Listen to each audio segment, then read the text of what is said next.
Hi everyone, my name is Vincent. I'm a fourth year majoring in biology. I'm also the secretary for the Natural Sciences Student Ambassadors. Behind me is the Life Sciences building. This building is located at the Diamond Head end of McCarthy Mall and is conveniently located next to Paradise Palms and Hamilton Library. Being 3 stories tall, the Life Sciences building features state-of-the-art labs, 6 of which are teaching labs and 15 are research labs. The Life Sciences building also features a 600 square foot student collaboration area, 52 grad student workstations, 5 conference rooms, and 28 faculty offices. Here to show us around inside the building is Clifford Morden, Director of the School of Life Sciences. Aloha. My name is Cliff Morden. I'm Director of the School of Life Sciences, and I'm standing outside here in front of the new Life Sciences building. Let's go inside. It's kind of noisy out here. When you applied to come to UH, you probably applied to the biology department or the botany department or the microbiology department. Since then, just earlier this year, the 3 departments merged into a single unit. That's the School of Life Sciences. And so this is a kind of a growing period for us as well as a growing period for you too. There's 5 majors within the School of Life Sciences. So botany, biology, microbiology, also marine biology, and molecular cell biology. So all 5 of these are opportunities within our school to learn, grow, and prepare yourself for your future. There are the facilities here, we're kind of spread out over several different buildings. The Life Sciences building, where I'm at right now, is the newest building, and it was just opened up, it's about a month ago. And so we're still kind of moving into it, starting to learn a little bit more about the facilities and what goes on in here. So I'll give you a little quick tour of it. It's a pretty cool place, a very modern place to have our rooms and so forth. The entrance to the building is this facility for undergraduates to gather and to sit, study, talk with each other, use the whiteboards on the walls to write notes or work out problems, whatever the case might be. So this is a nice, comfortable place to aggregate. So you can see bright windows, lots of places to sit and study or gather.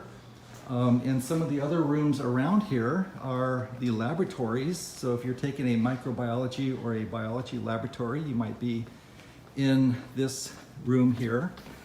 So this is the one of the microbiology labs that you can see, and as I mentioned, it's also just getting moved into. We just started moving the stuff over here just the last week, and so they're still getting things kind of put away and ready for the class semester to start.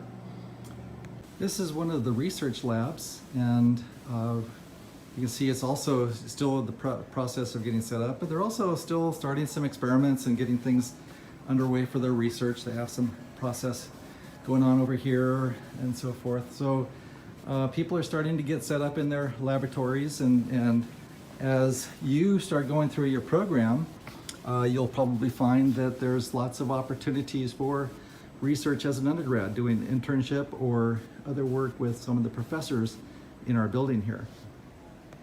The other buildings that we have here for the Life Sciences are the St. John Laboratory Building and also the Edmondson Laboratory Building, which is the hub for our department, our program.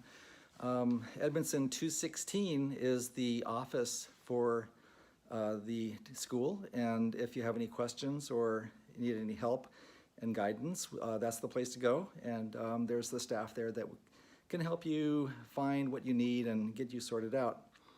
There's also the advising office, which I'm sure you'll hear more about associated with this recording as well. We have faculty in all the different disciplines that I had mentioned earlier.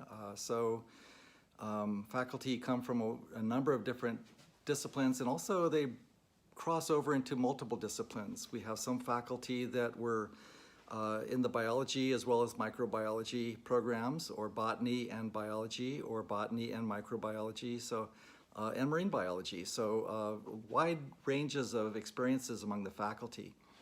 The different areas that they study include ecology and evolution, molecular biology, systematics, evolutionary studies with systematics, looking at the phylogenetic relationships among organisms, the biogeography of organisms, how they move about the islands or around the world, and all the way down to looking at cell and molecular issues and studies associated with that.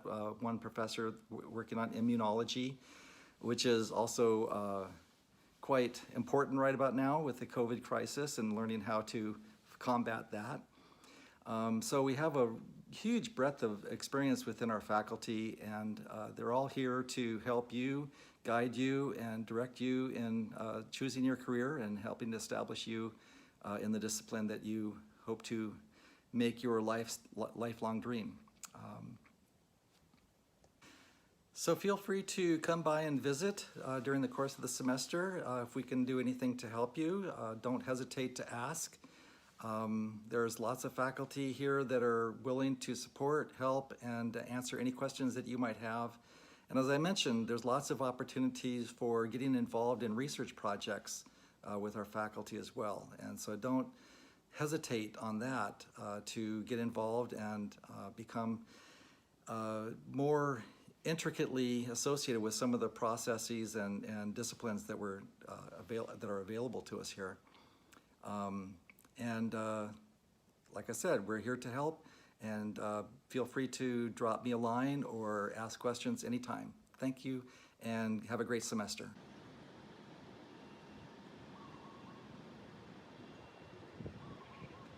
Hi, I'm Caitlin. I'm a biochemistry major and currently going into my 4th year here at UH Manoa. I'm also the Vice President of the Natural Sciences Student Ambassadors. Here is Edmonton Hall. If you're taking any type of biology course, or if you're majoring in biology, this is the place to be. So starting from the bottom up, here is the first floor where all undergraduate labs are conducted. One tip I have for you all is that when you walk through these doors, you are prepared with a lab coat, long pants, closed-toed shoes, and a completed lab notebook ready to go.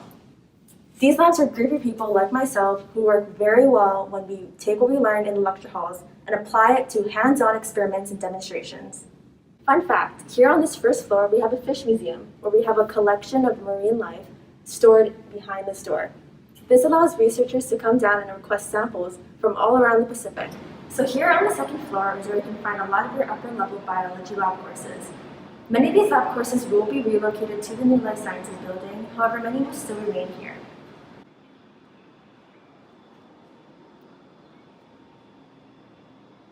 Have questions or concerns about your class? Come up to the 3rd and 4th floor and ask your biology professors yourself. The 3rd and 4th floor has your biology professor offices and graduate research labs. I strongly encourage attending office hours if you feel like you need help.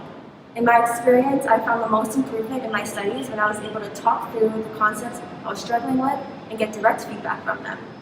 The 3rd floor is also where the C-Pages program is located. This program allows freshman students the opportunity to conduct research in their first year. Now let's take a look at Builder Hall and Builder Edition right across from us. Aloha, my name is Monsi. I'm a junior here studying biology and public health, and I'm one of your natural sciences student ambassadors for this year. Let's go take a look at one of our most prominent buildings, Post. It was originally designed in 1993, but it was finished in completion in 1997. Post actually stands for Pacific Ocean Sciences and Technology, and is super easy to spot as the big blue beautiful building here on campus. While Post does have that acronym, it's extremely common to find ICS students studying and working here. Within Post itself, it has 2 huge labs, a very large computer lab, and an open lounge for its students. Unfortunately, the ICS department has suspended the open lounge for now until further notice. Once we return to some normalcy, be sure to go inside and check out the posters showcasing some of the incredible work that UH Manoa students have done. Things such as hackathons, the National Cyber League, the Association of Computer Machinery, and so on. Most majors may not have a class here, as it's most usually for ICS and engineering students only. However, if you do manage to get a class in here, be sure to bring a jacket, because it can get really cold with the intense AC. Now, let's hear a couple of words from the ICS department. Hi, my name is Scott Robertson. I'm Chair of Information and Computer Sciences here at the University of Hawaii at Manoa. I'd like to welcome all of our new students to the ICS program. Might as well get used to it. We call it ICS for Information and Computer Sciences. We're very pleased that you have decided to make the ICS program at UH Manoa your choice for this next stage in your life and hopefully the launch platform for your career. It's going to be an exciting journey, and we're very pleased to help you along with it. Thank you for choosing us. So it's going to be a challenging semester. Just like you, we're all stuck at home. Last semester we had to move to online courses, and this coming fall, your very first semester in college for most of you, there's going to be a lot of online courses as well. This is not normal. It's an unfortunate circumstance, but pretty soon we'll be back to normal, and then you will be able to really move into high gear for your educational experience at UH. This is an exciting challenge. We're here to help you meet that challenge, and I promise you that we'll do our best. I'm going to run through a few introductory slides about our program, and then I'm going to turn it over to a few of our faculty to talk to you about their specialties and give you their welcome. I'll start by showing you our dedicated faculty members. We have a group of very strong, very dedicated, very interested ICS faculty with specializations in multiple areas of computer science. We encourage you to talk with these faculty members. You'll be taking classes from most of them, but you should also not feel shy to approach them outside of the class. Once you become interested in some particular area, maybe it's going to be data science, maybe it's going to be algorithms, human-computer interaction, security, high-performance computing. Once you become interested in some area, you will gravitate towards the faculty members who specialize in that area, and they will start to do independent studies with you and involve you in their research activities. So this is something that you should pursue later on in your career after you get to know some of these faculty, take some of their courses. There are several pathways through our program. You can get a regular Bachelor of Science degree or Bachelor of Arts degree in computer science. Those degrees will prepare you for a career as a computer scientist, maybe a programmer, maybe a software architect, a developer. There are many computer science careers that you can take with those degrees. If you become especially interested in data science or security science, we have specialized tracks in those areas that you can explore and take courses that will prepare you for those fields in particular. Let's talk about the local chapter of ACM. So ACM stands for the Association for Computing Machinery. It's the professional organization that all computer scientists belong to. The University of Hawaii Manoa has a local student chapter, and you should consider joining that student chapter. At some point, you can join right away in your freshman year if you like. So their website URL is here on this page, and I encourage you to take a look at it and see what they're up to. Some of the things that they're up to are special interest groups in areas that students are gravitating towards. The Gray Hats is a group that focuses on security. They participate in security hackathons and code challenges related to security. Game Dev is a group of students interested in game development. Again, they participate in competitions and get together and write code together for gaming. And Panda is a group of students interested in algorithms, and in particular they focus on studying up for the kinds of questions about algorithms you'll get in job interviews. So they're kind of a training ground for getting used to interview questions. So take a look at ACM student chapter and consider joining up. Another area where our students participate in things outside of the classroom are hackathons and code challenges. Our students have done very well in these. They tend to be both local and national, and our students have performed well at both levels. So this is something you'll probably get more familiar with and more involved with later on, second year or third year. This connects you to the community, that gets you used to the process of developing towards a specification in a short amount of time with a group. And you get a lot of attention from the governor, the president of the university, and lots of prominent faculty, employers. So hopefully you will begin participating in hackathons and code challenges as part of your extracurricular activities here. In addition to teaching courses, our faculty at Manoa are engaged in research. Manoa is a research university, and so all faculty are engaged both in academic activities and in research activities.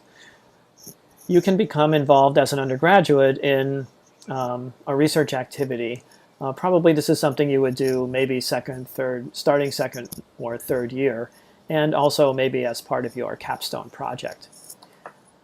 I have on this slide some of the research groups that are organized. Every faculty member has a research activity, but some have research labs. And I want to call out a couple of them here. The Hawaii Data Science Institute is a new system-wide institute in the area of data science. It supports both academic and research activities in that area. We have 2 faculty members who are part of the Data Science Institute. They teach courses in our curriculum on data science, and they support the data science track. This is a very exciting new direction for the university, and also, of course, for the field of computer science, since data science is very hot right now. The Lava Lab is a lab that studies advanced visualization environments. So they have gigantic display walls, interactive display walls. They have an immersive cave environment. They do virtual reality. They do tactile interfaces. They do a lot of fascinating things in the Lava Lab, and so you might be interested in looking at that. There are several other groups here. There's an algorithms group, collaborative software group, high performance computing, security group, human computer interaction, machine learning. These are all groups that you'll become familiar with once you become a student here, and that you should think about participating in as an exciting part of your academic career. I'd like to point out RadGrad. RadGrad is a National Science Foundation research project which is directed by Philip Johnson, Dr. Philip Johnson. And the goal of the project is to create an environment that will help students navigate through their academic pathway, but also keep them connected to each other and to alumni as mentors, and to help them become alumni once, help them become mentors once they graduate. It also helps students keep track of extracurricular activities and experiences that are an important part of your academic experience. So please take a look at RadGrad and consider signing up for a RadGrad account once you get here. We also have fun here. So IC Space is a space that's dedicated to undergraduate social activities and interaction. Unfortunately, of course, during the COVID pandemic, IC Space is closed because we can't have interaction, but someday it will open back up and will be filled with food just like you see here. So in IC Space, we have meetings for workshops, we have talks, and we have graduation parties, and we also just eat a lot of food. Usually the ACM student chapter is responsible for what happens in IC Space and organizing a lot of these social activities. So, in just a few days, you will start your classes, most of them virtual, Eventually, we'll all be back together, and in just a few years, you'll be here graduating, getting that diploma, and heading out on your new life as a computer scientist. We can't wait to get you there. Welcome to UH. Aloha, my name is Danielle Yogi. I'm born and raised in Kailua, Oahu, and I'm a senior here at UH Manoa studying microbiology. I'm also one of your natural science student ambassadors for the year, and I will be giving you a tour of the physical science building. So this building is open to anyone taking a physics course here at UH, whether that be our wonderful physics majors here or other highly diversified majors in the College of Natural Sciences.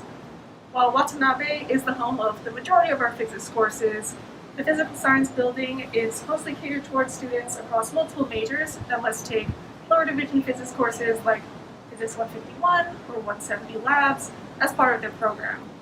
Now let's take a look inside the building.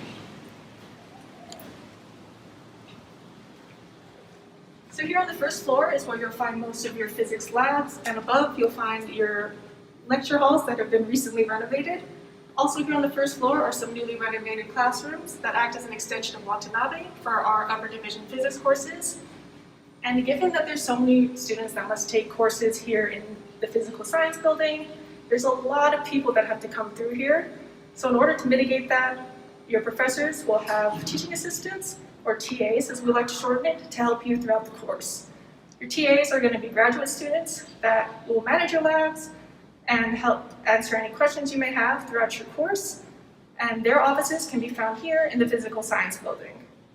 So I highly recommend that you talk to your TAs if you feel even a little bit lost in your course, because they can offer personalized help specific to your course. So be sure to check out your syllabus for their office. My name is Huan Li Hu, and I'm a rising senior majoring in biology on the pre-med track, and I'm also one of your NSSA student ambassadors. Today, I'll be talking to you about Watanabe Hall.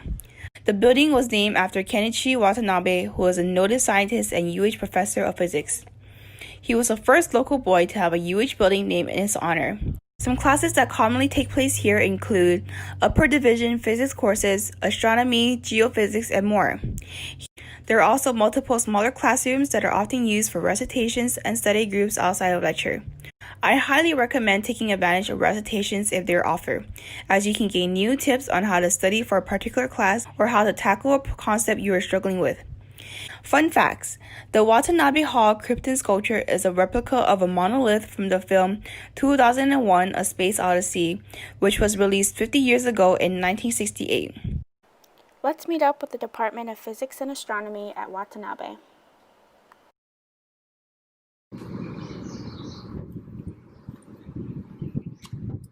Hello, my name is Peter Gorham. I'm the chair of the Department of Physics and Astronomy here at the University of Hawaii at Manoa. And I want to welcome all new students incoming for fall 2020 and transfer students. Probably only a few of you may be physics and astronomy majors, but many of you will be taking physics at some point in your undergraduate career. Physics is, for me, it is the ultimate way to satisfy your curiosity about the universe on the largest possible scale for those that are interested in astrophysics.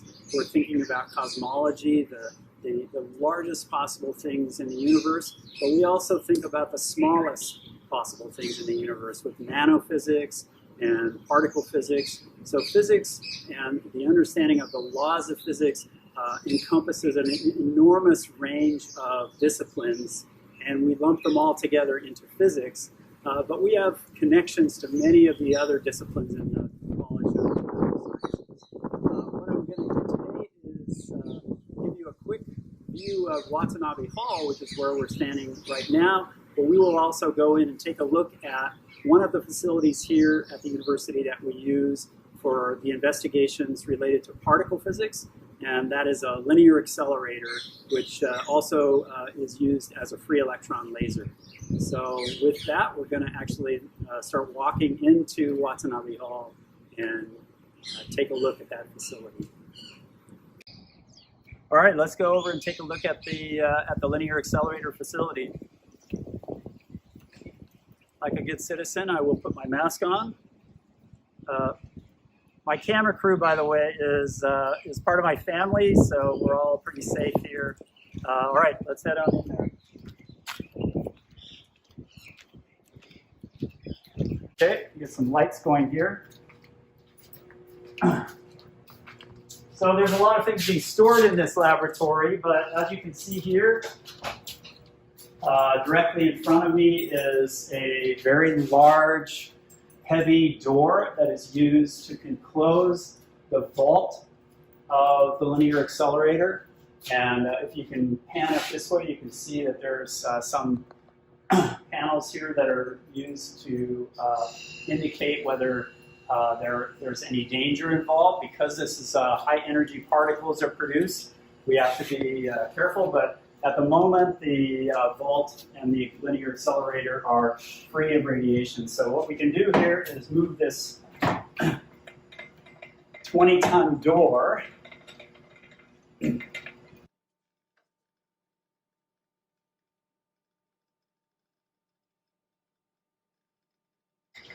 you can see what's appearing to my right is the actual interior of the accelerator vault. Before going in there, we're going to walk down to the control room. So you can see a lot of equipment. This wall here is 6-foot thick concrete and steel. That's used to protect us from radiation when the accelerator is actually operating. And to the right here is some of the equipment that is used to accelerate the particles to produce radio frequency waves that are used for that. Down here, again, lots of equipment.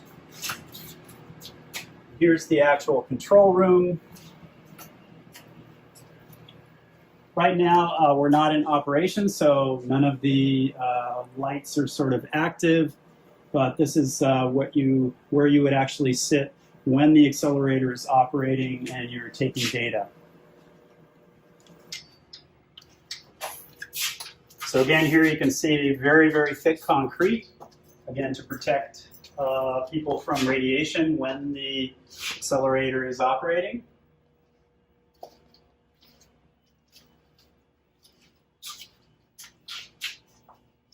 And what we're seeing here is the actual linear accelerator section. So this copper tube right here is used to accelerate particles. It can reach an accelerating potential of about 50 million volts. And once the particles are accelerated, then they continue down this beam line, which is periodically spaced with these green magnets, which are used to steer the particles. All right, well, thank you for joining me today on this short tour. I hope that it excited your curiosity a little bit. And I'm looking forward to seeing a few of you on campus, although I know we're going to be a little bit restricted. But let's hope that this chaos ends soon and we can all get on with our lives. So thank you again, and good luck. Hey everyone, my name is Cassidy, and I'm a rising sophomore majoring in molecular cell biology. Today I'll be giving you a glimpse into Keller Hall, which houses the university's mathematics department. Those of you who plan on taking mathematics courses will probably be spending lots of time here. Keller has a total of 4 floors and is connected to the physical science building, which offers elevator access to both buildings. Many math courses of all levels are taught on the 3rd and 4th floors. Fun fact, Keller is the only building on campus that exclusively uses chalkboards. Let's get a closer look at the math department. Welcome to your virtual visit to the Department of Mathematics. Let us take a tour of some of our facilities and facts about our department. Arthur Rippon Keller, for whom Keller Hall is named after, was one of the early faculty members of the University of Hawaii. As a dean, he maintained an active teaching role, carrying as many as 10 courses during a school year. This spectacular stained glass by Maria and Phyllis Turnbull is dating from 1959. The mathematics department is housed on the third and fourth floor of Keller Hall, as well as partially in the physical sciences building. Our classrooms are in the hallways of the Keller building. We have 30 seats and 60 seats classrooms. Chairs and tables have been recently upgraded to easily allow incorporation of active learning into our courses. The department has 23 faculty members whose research span from number theory to mathematical modeling.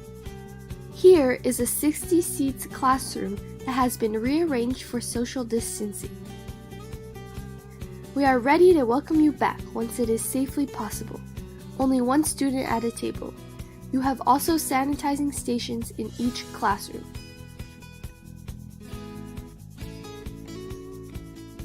Did you know that the mathematics department is involved in the race against COVID-19?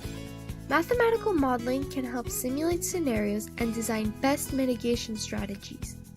Here is a team of professors, graduate students, and math majors all working on the subject together. Here is the chair's office, and here is the mathematics department lounge. It is a great place to discuss mathematics and get your caffeine fix. Many of our faculty members have research grants and hire undergraduate students to work on those projects. These come from the National Science Foundations, Simons Foundation, NASA, Army Research, and much more. The Department of Mathematics has a long history of outreach initiative that involves many of their undergraduate students. They work with the Institute of Human Services, K-12 public schools, and the community at large. We cannot wait to work with you during your journey at the University of Hawaii. Welcome to our beautiful campus. We understand these are special times, but we are here for you and we have your back. This is the Modeling COVID-19 Transmission and Mitigation Using Smaller Contained Populations presentation. Hawaii and most island populations can expectedly follow a different course of pandemic spread than large cities, states, and nations.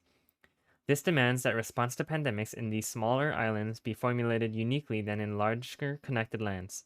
Hawaii is unusual in its isolated geographic location in the center of the Pacific, depending heavily on the tourism and hospitality sectors of the economy. The isolation and population distribution both factor against pandemics. However, the tourism and hospitality economy become a weapon against the state. Our team attempts to study the specifics of Hawaii regarding the pandemic through both a social and data-driven modeling perspective to understand the critical intervention measures that make the most impact on the spread of the disease while mitigating societal adversities. With this information, we may assist the government and health officials in making statewide pandemic decisions. First, I'll briefly overview Hawaii and the pandemic. In Hawaii's past, sailors have introduced disease to the islands, where different diseases could spread rapidly through the susceptible population. The isolation of the islands allowed the state to control all entry or departure. Closure from travel allowed the state to maintain local facilities from being flooded with external cases. While Hawaii has remained the same geographically, it now has better access to healthcare facilities. At the same time, Hawaii has grown a dependence on tourism and inflow of people, causing a dilemma for the economy. To model the COVID-19 pandemic in Hawaii, our team has developed a compartmentalized SEER model that incorporates a general population, a healthcare population, and a traveler population. The dynamics of our model allows for movement between the four main categories, the most important of the four being the susceptible category. This probability, given by 1 minus e to the lambda of t, is characterized by lambda, known as the hazard rate. The expression for lambda involves many fixed parameters characterizing the virus as well as beta, the transmission rate. Beta is the parameter that is optimized to fit real-world data to the model. It reflects government mitigation orders or overall population behavior. A Liebenberg-Marquardt algorithm is used to optimize the model to the data. Our second approach to model the COVID-19 pandemic in Hawaii is the open-source model COVASIM. It is designed to project epidemic trends and explore potential scenarios. COVASIM uses inputs such as the demographic information, social layers, age-specific disease outcomes, and viral data. This model is especially handy when considering extensive set of interventions, such as vaccinations or attributes to the synthetic population. It differs from the SEER model in that it is agent-based and uses a pseudo-random number generator to determine transitions. Our team is very thankful to the original developers of CovaSim, who answered our questions and left us helpful suggestions in setting up the model. From the compartmentalized SEER model we developed, evaluated the optimized transmission rates to fit actual data available on the dashboard of the Department of Health. Based on the optimized fit, we can simulate hypothetical scenarios to help evaluate the impact of mask compliance, testing, contact tracing, quarantines, safe travels programs, and more. This model has been made available on the online compiler Observable HQ, which is publicly available for anyone to modify and create their own hypothetical scenarios with the Department of Health's data, even apply the model to other locations. Using the CovaSim model, we have simulated the current DOH plan for distribution of vaccines. It is at this stage unclear if vaccinated individuals still transmit the virus, and if so, to what degree do they transmit the virus. We created various scenarios changing this parameter as well as varying per age demographic the percentage of individuals planning to take the vaccine. As we are working on these pressing issues, we have gained visibility in the landscape. We have produced animations and informative media spread on local television and newspapers. In the future, our team intends to branch out into issues that will persist even as vaccines become available. Our goal is to visualize connections between mobility and daily cases. We would also like to understand the effect of other vaccines on COVID-19. For Hawaii, geographic and ethnic information is an important topic we'd like to continue expanding upon.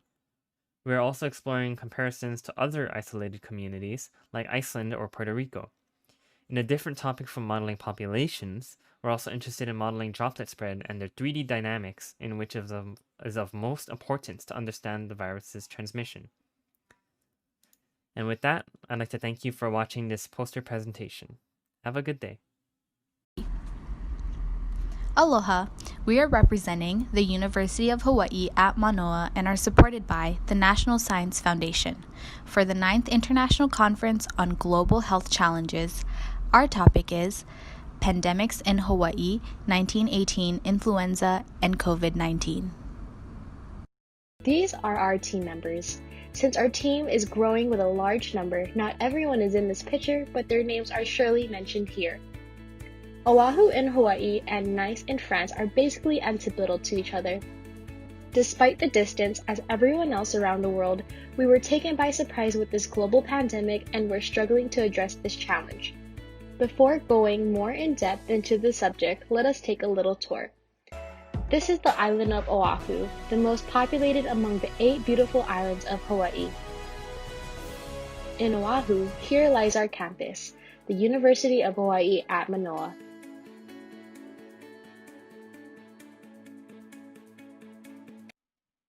Hi, I'm math undergraduate Alan Tong, and I will be talking about the history of some of the pandemics in Hawaii. I'd like to begin by describing the special nature of looking at Hawaii and its background with diseases. Much like when America was first discovered by Europeans, Hawaii was a very susceptible place upon arrival from Westerners.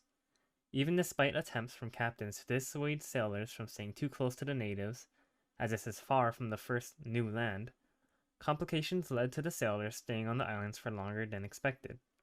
Though, in the present time, Hawaii's population has caught up with the globe. However, Hawaii still has an older demographic, with many retired and elderly, a demographic that tends to be more susceptible to disease. And finally, the geographic location of Hawaii gives it the unique ability to close off its borders completely, as arrival to the island is usually by plane. Now to introduce our first pandemic, the 1918 influenza pandemic, this is typically misnomered as the Spanish flu, but I'll avoid using that term here.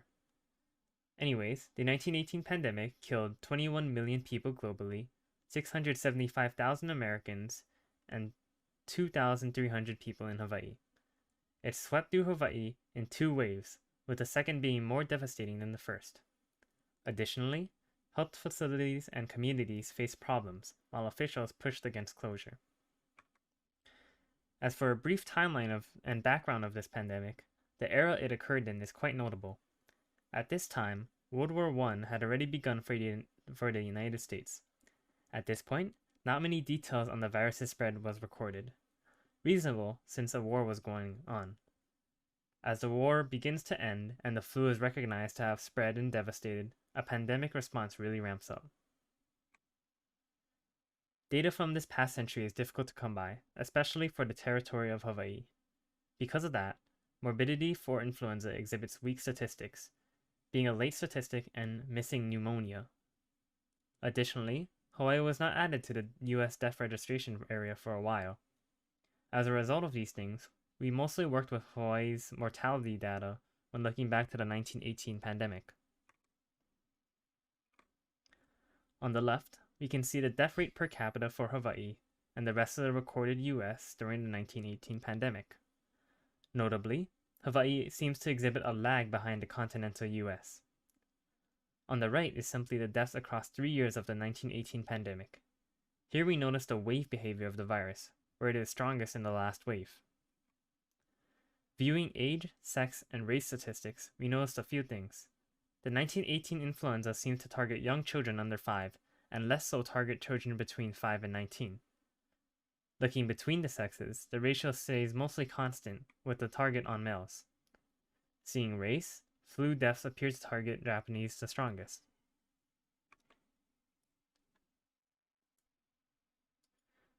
We take a 100-year step forward into today and see ourselves at a COVID-19 pandemic. Now, life is in color, and also very different.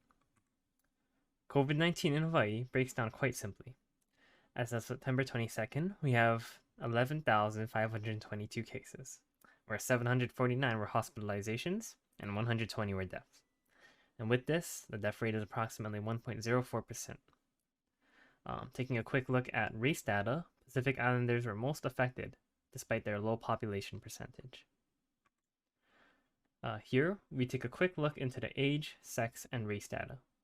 We'll dive further into this in the later slides, but note that more details on these statistics can be found from the DOH and other public sources. Here, we look at the epidemic curve and death curves for COVID-19 between Hawaii and the United States. In particular, we see that Hawaii's curve exhibits similar waves to that of the US. We also notice that Hawaii has a lower death rate than the national average. So, good job. It should be noted that the data collected for the United States also contains Hawaii data. Looking at the timeline for events surrounding Hawaii's COVID-19 pandemic, we see a much busier timeline. This is unhelpful to the public, as regulations and expectations were slowly learned by the general public. Regardless, we note that the significant event is a stay-at-home order, beginning May 5th and ending May 31st. Now we begin looking into comparing the 1918 influenza pandemic and the COVID-19 pandemic in Hawaii. There's something to mention first.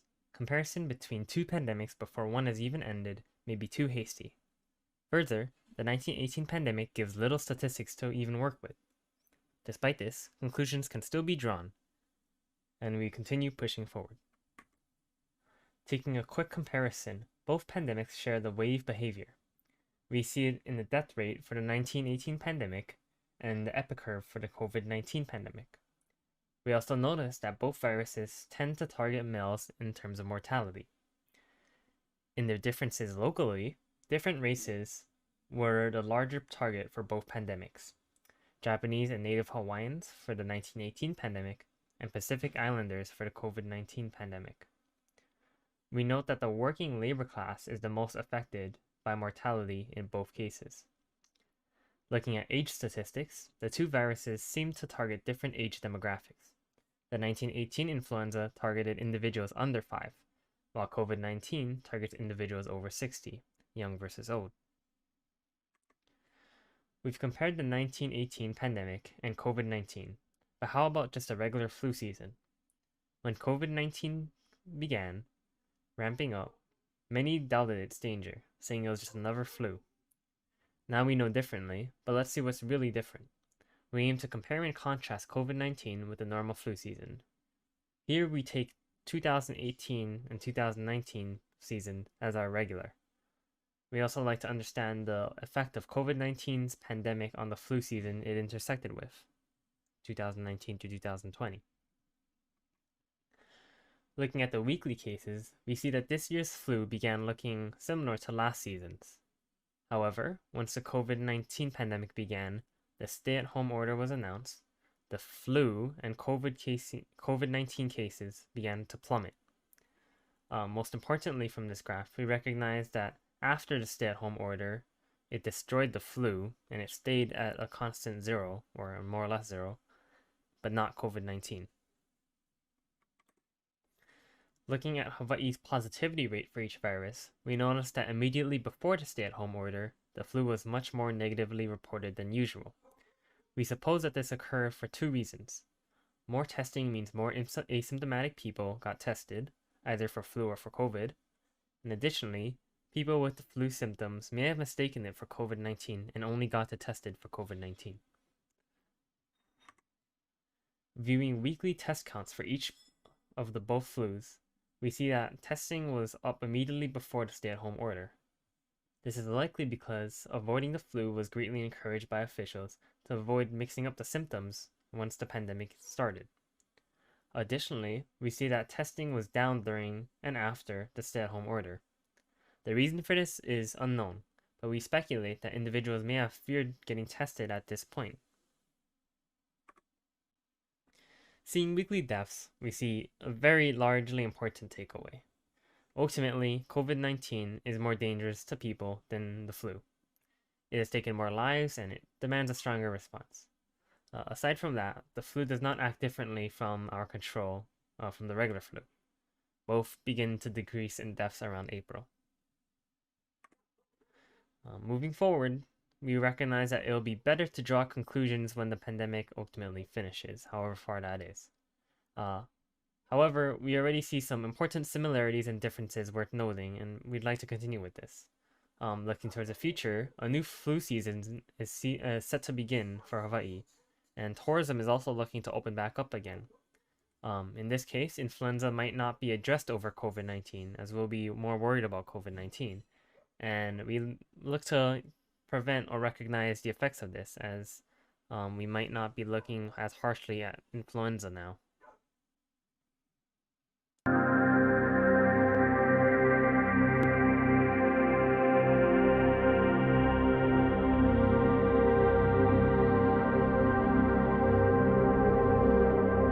My name is Angela Phillips, and in addition to being a senior majoring in biology, I am also one of your natural science student ambassadors for the year.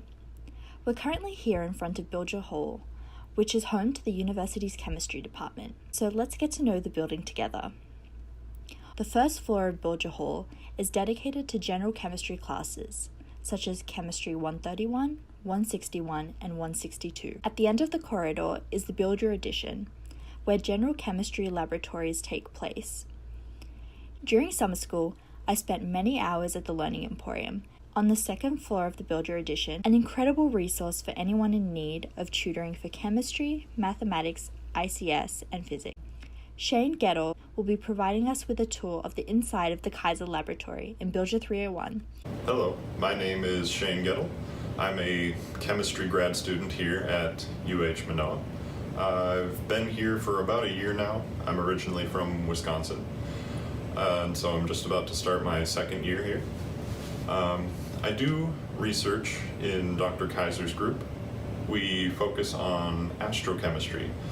So we look at reaction mechanisms, barriers, intermediates of chemical reactions that happen in space. And so I will be showing you around my lab so you can get an idea of what we do here. This is the Keck Laboratory in Astrochemistry, and here to talk about it is the Assistant Director, Dr. Andrew Turner. Hi, Andrew. Hi, Shane. I'm going to show you today the Keck Laboratory in Astrochemistry. Here we simulate ice chemistry in space, specifically modeling interstellar ices.